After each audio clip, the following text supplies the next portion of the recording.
예, 이제 4월의 한가운데입니다. 제가 4월만 되면 하는 게 있어요. T.S. 엘리엇의 4월은 잔인한다. 예, 그거를 한 번씩 제가 꼭 예배 때 하고 갑니다. 예, 그러면서 우리가 정말 그렇게 되살아나야 되겠다, 그런 생각입니다. 4월은 잔인한 달은 4월은 잔인한 달, 죽은 땅에서 라일락을 키우는데 봄비로 잠든 뿌리를 키웁니다. 차라리 겨울은 우리를 따뜻하게 했었다. 포근한 눈으로 뿌리를 싸감고 마른 구근을 키웠으니. 이렇게 짧은 시지만 겨울에 이렇게 웅크리고 있지 말고 이제 생명력을 분출하자. 참 시가 좋은지 번역이 좋은지 좋은 것 같아요. 어느 나라를 가든지 유적지들이 있습니다. 이 미국 고등학교에서는 그 US 히스토리가 제일 어렵습니다. 이게 200한 몇십 년밖에 안 된 짧은 역사인데 제가 그걸 이렇게 한번 보고 이건 골목길까지 공부를 다 해야 되는구나. 그래서 굉장히 어려워요. 그런데 참 부러웠습니다. 왜 그러냐면 이렇게 작은 것까지 자기들의 후손들한테 잘 가르치고 보존하려는 것입니다. 우리가 바로 여기만 이렇게 가도 둘루스 히스토릭 에어리아 이렇게 써 있습니다. 지나가면서 얘기할 볼 것도 하나도 없고 예, 그렇지만 이 사람들은 그거를 보존하고 싶은 것입니다. 반면에 우리 조국인 한국은 역사를 제대로 보존하지 못했습니다. 왕조가 바뀔 때마다 이전 왕조의 흔적을 불태워버렸습니다. 기록을 없애버렸습니다. 침략을 많이 받으니까 당할 때마다 모든 것이 소실돼 버렸습니다. 반면에 일본은 역사와 유적을 참으로 잘 보존한 나라입니다. 어떤 역사학자들은 일본인들이 그러는 것이 잃어버린 왕국에 대한 보존과 고토 회복에 대한 염원이라고 표현하였습니다. 고토 회복이라는 것은 자기네들이 백제 땅에서 옛날에 많이 건너왔으니까 그거를 일본 사람들은 3세기에서 6세기에 걸쳐서 도레인이라고 불렀습니다. 다시 그것을 회복하자 그런 것이야. 어느 시대 어느 사람들이건 자기들이 살았고 이루었던 문화나 유물을 남깁니다. 우리가 어릴 때는 문화할 때 참 미개 문명이다 이런 이야기를 많이 했습니다.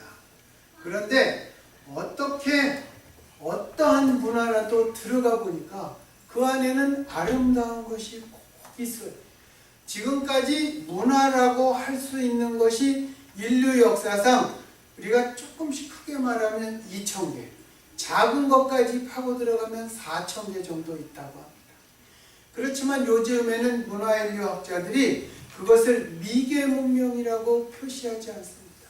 저희가 어릴 때는 미개 문명이라고 교과서에 나와 있었어요. 어느 것이든지 그렇게 아름다움이 있습니다. 아마 그 사람들도 자신들이 살았던 흔적이 영원히 기억되고 전해지기를 바라는 그러한 마음이 있었을 것입니다. 그런 의미에서 저도 예루살렘 성지 순례를 한 번은 가보고 싶어요.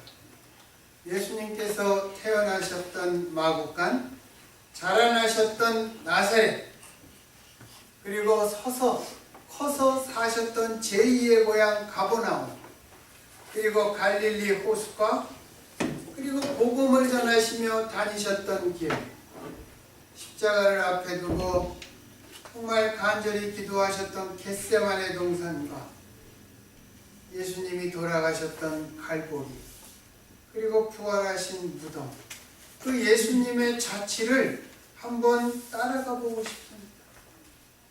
예루살렘에는 예수님을 살해하려고 했던 헤롯 대왕이 남긴 건축물은 아직도 많이 남아있다고 합니다. 물론 오래되기는 하였지만 우리가 알고 있는 솔로몬 왕이 이스라엘 역사상 제1의 건축가입니다. 헤롯 대왕이 제2의 건축가예요. 그만큼 이 사람들은 건축을 많이 한 사람들입니다. 나름대로의 신미안이 열렸다, 그렇게도 얘기할 수 있는 것이고, 나라를 발전시키고자 했고 건축하고자 했고 자기에게 그러한 흔적을 남기고 싶었던 마음이 있었을 것입니다. 헤롯 대왕뿐만이 아니라 로마 제국, 또 나중에 십자군과 모슬렘 등이 남긴 유적도 많다고 합니다. 모두 자신들의 번성과 권세를 과시하기 위해 남긴 것입니다. 저도 이 세상에 살았다는 흔적, 그것을 좀 남겨보고 싶은데 여러분은 어떻습니까? 그냥 우리가 남기는 표적이 우리 자식, 그냥 그게 다일 가능성이 많겠지만 그렇게 좀 남겨보고 싶은 것이 있습니다. 그래서 사람들마다 책을 쓰기도 하고 그렇게 하는 것이죠. 그런데 예수님 자신은 아무것도 남긴 것이 없습니다. 하지만 우리가 홀리랜드라는 곳에 가는 곳마다 그곳에서 하셨던 복음 말씀이 있습니다. 그 말씀을 찾아서 읽고 예수님이 걸어가셨던 그 길을 걷고 예수님이 베푸셨던 기적의 현장을 바라보면 왠지 우리가 여기에서 이 성경 말씀만 듣고 그냥 읽는 것보다는 훨씬 더 깊은 감동과 그 다음에 우리들의 시간이 2000년 전으로 되돌아갈 것 같은 그런 추측이 저한테 있습니다. 오고 가는 수많은 사람들 틈에 예수님이 계시지 않을까? 그런 생각도 할 것 같아요. 고난의 길이라고 불렸던 그 길에서는 십자가를 지고 가시는 주님이 이 시대에 또 지나갈지 모르겠다. 환상이라도 우리가 볼지 모르겠다는 생각이 들고 골고다의 십자가의 자리 앞에서는 정말 무릎 꿇고 대성통곡할 것 같습니다. 아무것도 남기지 않으셨지만 현실감과 현장감을 예수님께서 남기셨을 것 같아요.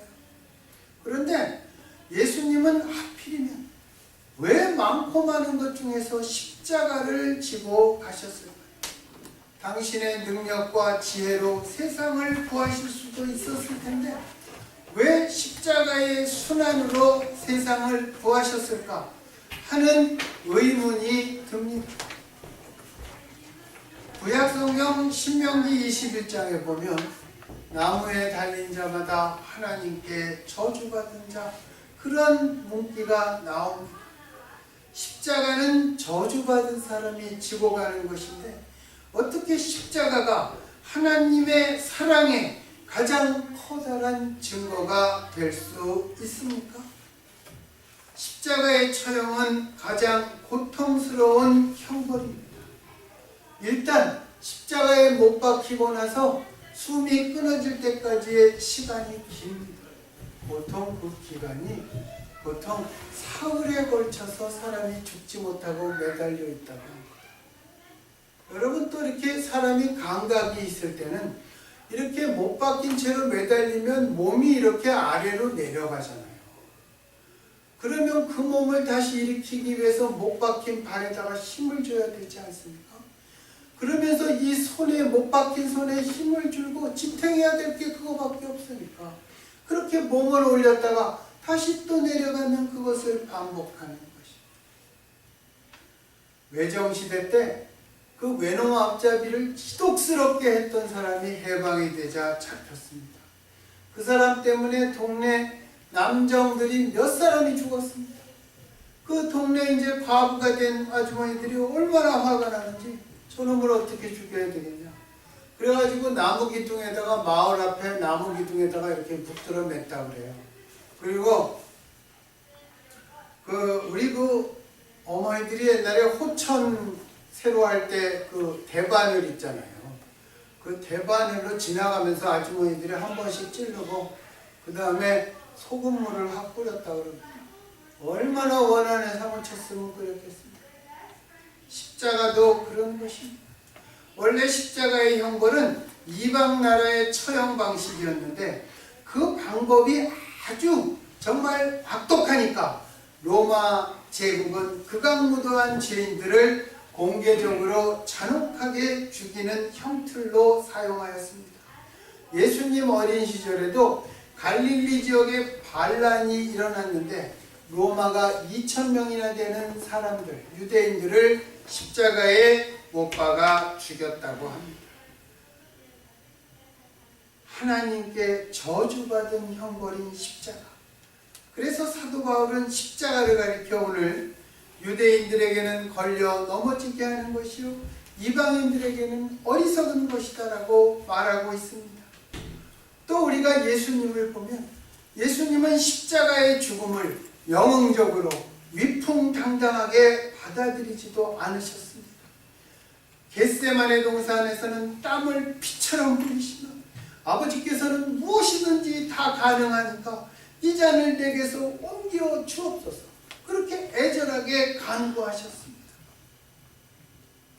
제자들을 데리고 다니실 때 이미 당신이 순환받을 것을 3번씩이나 직접 예고하셨지만 죽음을 앞에 두고는 무척 괴로워하셨습니다. 십자가를 지고 가는 그 길은 한 발짝 한 발짝 간신히 그렇게 내디디니까 구레네 사람 시몬이 나중에는 대신 지고 갔습니다. 갈보리 언덕에서는 강도 중에 하나로 취급받아 비참하게 돌아가셨습니다. 참으로 예수님의 순환은 두렵고 고통스러운 것입니다. 예수님마저 이렇게 두려워하고 고통스러워했는데, 제가 그것을 이렇게 보면 왜 예수님의 제자들이 예수님을 버리고 어둠 속으로 도망쳐 버렸는지 정말 이해가 되는 것입니다. 모든 사람이 주를 버릴지라도 저는 결단코 주를 버리지 않겠습니다. 주와 함께 죽는 곳까지 함께 가겠습니다. 이렇게 장담했던 수제자 베드로가 예수님을 모른다고 3번씩 부인했는지 그것도 알 것 같습니다. 얼마나 두렵고 얼마나 무서웠으면 그랬습니까? 그들은 예수님이 당하실 그 공포를 이겨낼 힘이 없었던 것입니다. 아무리 사람으로 오셨다 할지라도 하나님이신 분이 그것도 자기 백성들에게 버림과 배척을 당하고 십자가의 길을 가셨는지 우리들은 그 커다란 의미를 우리는 자세히 알 수가 없습니다. 그런데 예수님께서는 십자가 죽음을 앞에 두고 이렇게 말씀하셨어요. 인자가 영광을 얻을 때가 왔도다. 그렇게 말씀하셨어요. 어떻게 십자가 죽음이 영광이 됩니까? 십자가에서 예수님이 어떻게 돌아가셨습니까? 죄인으로 돌아가셨습니다. 패배자로 돌아가셨습니다. 그게 십자가입니다. 차라리 오늘 본문 말씀처럼 십자가의 어리석음, 그렇게 표현해야 맞지 않을까요? 사실 십자가의 죽음은 분명 저주스럽고 고통스러운 것입니다. 그래서 그것은 절망과 패배, 실패와 어두움, 그렇게 이야기할 망정 힘이나 지혜 또는 영광, 그렇게 말하기에는 거리가 너무 먼 것입니다. 그런데 만약 이것을 인간의 이성과 인간의 논리로만 해석하려 한다면 도무지 이해가 되지 않을 것입니다.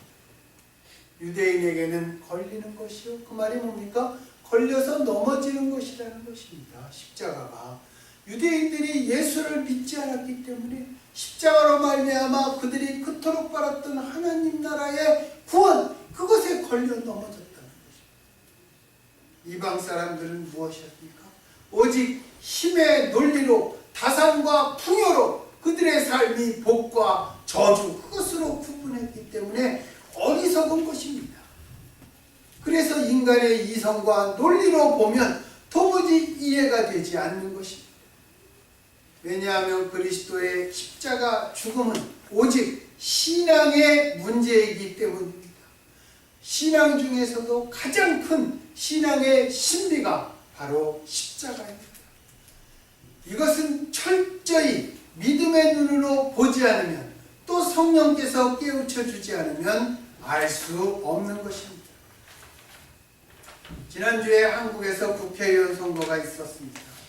각 후보자마다 자기만이 지역과 사회를 변화시키고 개혁시킬 수 있는 적임자라고 외쳤습니다. 근데 유권자들이 그 말 믿었을까요? 선거하기 전에 여론조사를 해보니까 우리나라에서 제일 못 믿을 사람들이 국회의원이라고 얘기를 하는 걸 봤습니다. 그럼에도 불구하고 누구나 오늘날의 사회는 개혁이 요구되고 새로운 변화가 필요한 시대입니다. 투표하는 사람들이나 투표받는 사람들이나 대부분 이런 생각을 가졌을 것입니다. 그런데 누가 무슨 힘으로 우리 사회를 보다 인간적인 사회로 변화시킬 수 있습니까? 우리 모두의 마음이 바뀌어야 하는데 누가 이것을 할 수 있습니까? 선전이나 선동용 말이 우리를 바꿀 수 있습니까? 그것은 여러분 구호일 뿐입니다. 예전에 데모할 때 매일 얘기합니다. 독재 정권 물러가라! 그렇게 얘기합니다. 옛날에 그 한심석 총장이 서울대 총장할 때는 그 학생들이 뭐라 그러냐면 한심석이잖아요. 그러니까 한심한 도라 물러가라! 그것은 구호일 뿐이지 우리들의 신조나 신념은 아닙니다. 삶의 신조가 바뀌어야지 구호만 가지고는 절대로 바뀌지 않습니다. 그러면 우리들의 신조가 돈이나 권력으로 바뀔 수 있습니까? 과학의 힘이 인간을 개조시킬 수 있습니까? 의학의 힘이 참인간으로 우리를 바꿀 수 있습니까?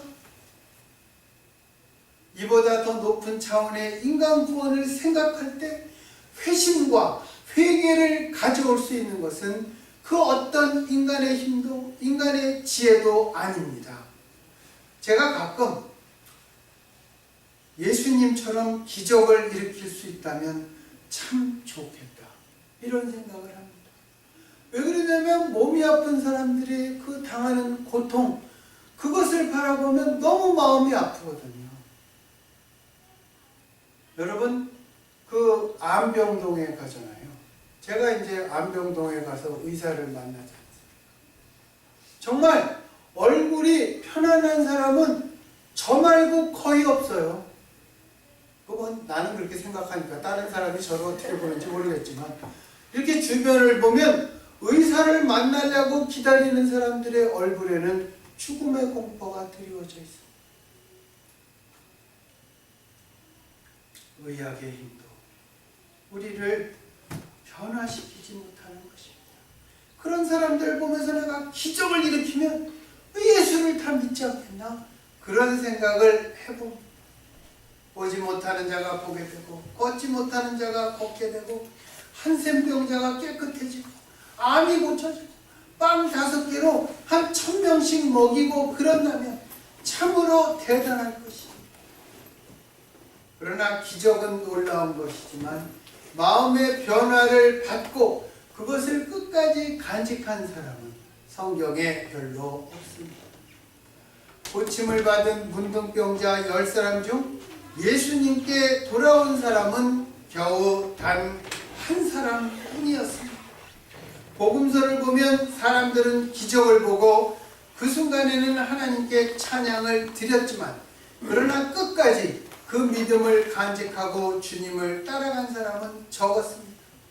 기적은 어느 정도 효과를 낼 수는 있지만 사람의 마음을 참으로 바꾸고 하나님께 회개시키는 데는 어딘지 부족합니다. 예수님 스스로도 기적에는 한계가 있다는 것을 인정하셨습니다. 유대인들이 하도 믿지를 않으니까 예수님이 뭐라고 그랬어요? 내가 하는 말을 못 믿겠거든 내가 하는 일을 보고 믿어라 그렇게 말씀하셨습니다. 예수님께서 당신이 전도와 기적을 가장 많이 행하신 갈릴리 지방에서도 고라신과 벳세다와 가버나움에 대해서 뭐라 그랬습니까? 화 있을진저 고라시나 화 있을진저 벳세다야 가버나움아 내가 하늘까지 높아지겠느냐? 음부에까지 낮아지리라고 저주하셨습니다. 예수님이 기적을 가장 많이 행하신 이 지역에서 회개하고 믿음을 가진 사람들은 소수에 불과했기 때문입니다. 그래서 결국 기적의 힘이 반드시 사람의 마음을 변화시키는 것은 아니라는 것입니다. 예수님께서 기적을 또 행하시자 바리새인들은 뭐라고 받아들였어요? 저가 귀신의 왕 바알세불의 힘을 빌어 기적을 베푸는도다. 도리어 헐뜯었습니다. 이렇게 보면 돈이나 권력은 물론이요, 과학이나 기적도 사람을 변화시키고 회개시키지 못합니다. 또 우리가 아무리 주변에 해를 끼치지 않고 열심히 바르게 살아도 그것이 나만을 위한 삶이라면 거기에는 나눔과 감사가 없습니다. 사람의 마음에 감동을 주고 변화를 주는 것, 그것은 오직 사랑밖에 없어요. 여러분 왜 결혼하셨어요? 왜 결혼하셨어요? 누가 먼저 둘 중에 사랑했는지는 모르지만 사랑을 하니까 그 사랑을 알고 관심을 갖고 반응을 나타내는 게 나의 사랑 아닙니까? 물론 돈 보고 결혼하는 사람도 있고 지위 보고 결혼하는 사람들도 있습니다. 그렇지만 거기에는 사랑이 없어요. 사랑이 참된 관계가 형성되지 않는 것. 누군가 나를 위해 온갖 시련과 고통을 다 겪고 나의 모든 잘못을 용서해주고 받아준다. 우리는 그런 사람 앞에서 마음의 감동을 받지 않을 수 없을 것입니다. 그리스도 십자가의 죽음은 사랑 자체이신 하나님께서 모든 사람 하나하나를 사랑하고 또 그래서 구하시려는 그 사랑 때문에 예수님이 십자가의 길을 가신 것입니다. 한 사람 한 사람을 사랑한 그 사랑 때문에 가시게 된 것입니다. 아마도 저희가 예수를 믿고 얼마 되지 않았을 때 이런 얘기를 그 믿음의 친구들하고 여러 번 했어요. 하나님께서 당신이 전능하시니까 우리 모두 하나하나 이렇게 확 붙잡아서 죄 하나 못 짓게 평생을 이렇게 살게 하다가 나중에 죄 없으니까 그냥 싹 데리고 가면 되지 않겠냐. 뭐 힘들게 예수님 십자가에 못 박으면서 그 고생을 하냐. 그런 얘기를 했습니다. 그렇게 하나님께서는 당신의 전능하심으로 우리 하나하나를 구원하실 수도 있었을 것입니다. 인간을 당신의 의로만 철저히 결박한다면 우리는 죄 하나 짓지 못하고 세상에서 바로 천국으로 그냥 끌려 올라갈 수 있을 것입니다. 그러나 거기에 치명적인 약점이 있습니다. 인간의 마음을 무시한 강제 구속이기 때문에 그것은 참된 구원이 될 수 없는 것입니다. 아무리 전능하신 하나님께서 우리를 사랑하신다 해도 사랑은 우리에게부터 나가는 사랑을 하나님은 그것을 강요할 수는 없는 것입니다. 참사랑은 상대방을 강제 구속하지 않으며 상대방의 자유와 결정을 존중하는 것입니다. 참사랑이신 하나님께서는 그래서 인간 하나하나에게 그런 사랑을 원하시고 그런 사랑을 구하시는 것입니다. 예수님은 십자가의 죽음을 통해서 온 인류를 밭대기나 찻대기로 도매금으로 구하신 것이 아니라 한 사람 한 사람 구원하신 것입니다. 우리 여기에 사람들이 있지만 한 사람 한 사람 물어보세요. 예수님이 구원하신 이야기가 그토록 다양하고 다릅니다. 예수님이 우리를 하나하나 사랑하셔서 하나하나 부르셨기 때문입니다. 또한 참사랑은 상대방의 처지를 알고 이해할 때 참사랑이 되는 것입니다.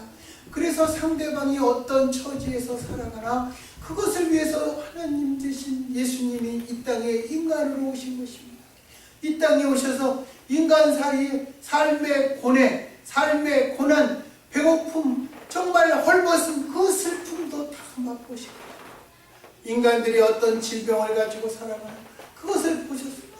무엇 때문에 아파하고 마음의 상처를 받고 어떤 것 때문에 하나님 앞에 나오지 못하나 그것을 다 알고 이해하시고 정말 그것을 배려하고 보살피시려고 성자 하나님께서 인간으로 친히 오셔서 우리들의 모든 죄와 패역의 잔을 감당하신 것입니다.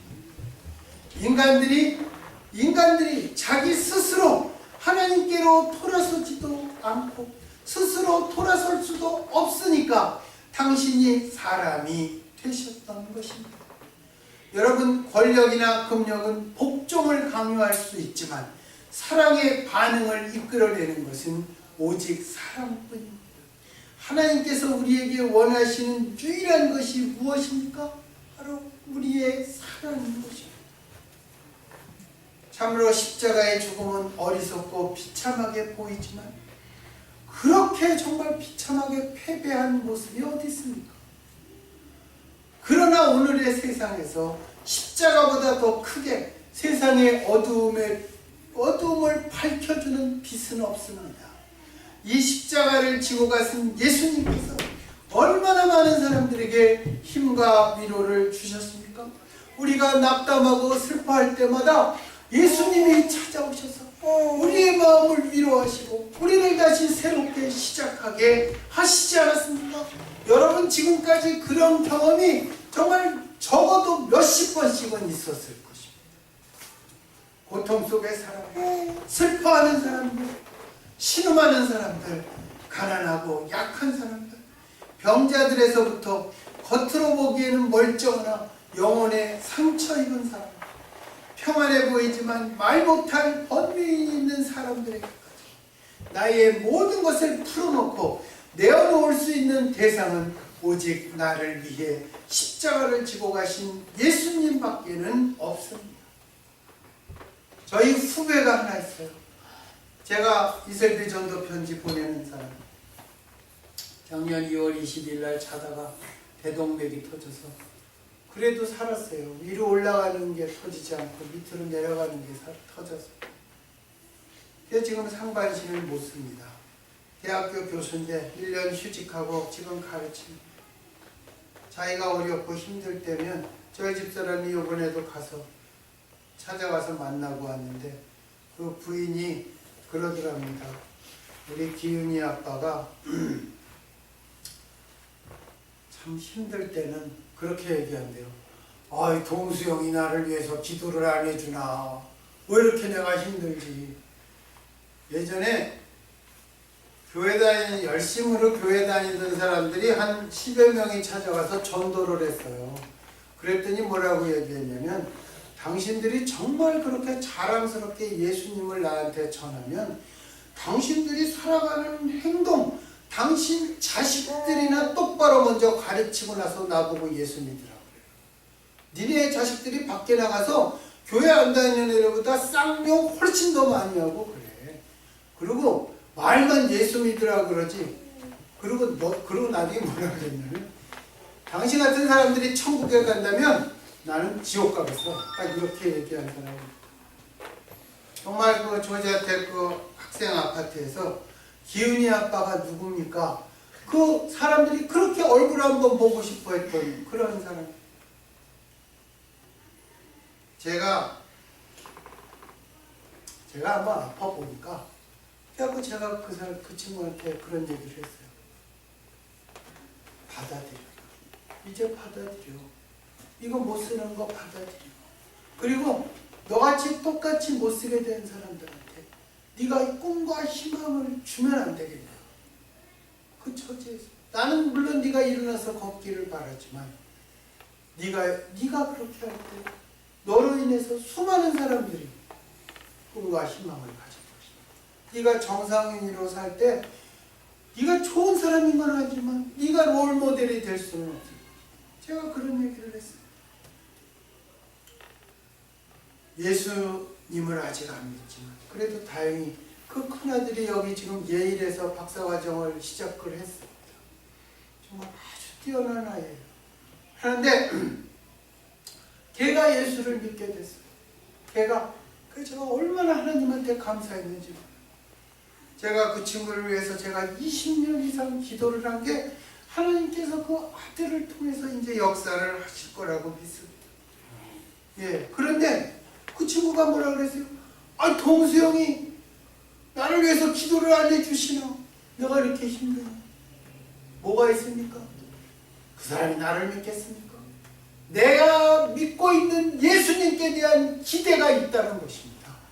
예, 이렇게 예수를 안 믿는 사람, 이렇게 예수님께 대한 기대가 있습니다. 나의 모든 것을 털어내놓고 얘기할 것, 예수밖에는 없는 것입니다. 그게 왜 그렇습니까? 예수님께서 우리 하나하나를 사랑하시기 때문입니다. 그리스도의 십자가, 그 대속으로 말미암아 하나님의 구원이 완전히 이루어졌습니다. 그래서 성경은 그리스도께서 하나님의 능력이요 하나님의 지혜라고 말씀하시는 것입니다. 우리는 도무지 측량할 수 없는 하나님의 지혜의 방법으로 예수님이 십자가에서 돌아가셨습니다. 돌아가시고 나니까 우리 같은 죄인들이 예수님의 대속을 힘입어 죄 없는 의인 취급을 받는 것입니다. 죄인을 의인 취급해 주는 것이 바로 하나님의 방법이요 하나님의 능력입니다. 그래서 십자가의 어리석음은 자신을 완전히 태우면서 우리 하나하나를 살려주신 생명의 빛인 것입니다. 오로지 다른 사람들을 구하기 위해, 그렇지만 예수님은 자기 자신은 구할 수 없었습니다. 여러분, 십자가의 어리석음은 십자가의 정신입니다. 우리가 지난주에 부활절이었죠. 부활의 능력과 이 십자가의 정신으로 충만해서 우리도 우리의 영혼과 신앙과 삶이 십자가의 영혼을 갖고 예수님을 따라가야 되지 않겠습니까? 십자가의 정신으로 무장하는 우리 누가 되기를 예수님 이름으로 축원합니다. 기도하겠습니다.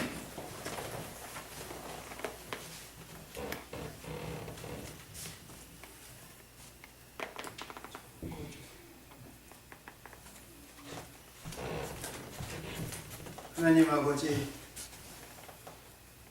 유대인들에게는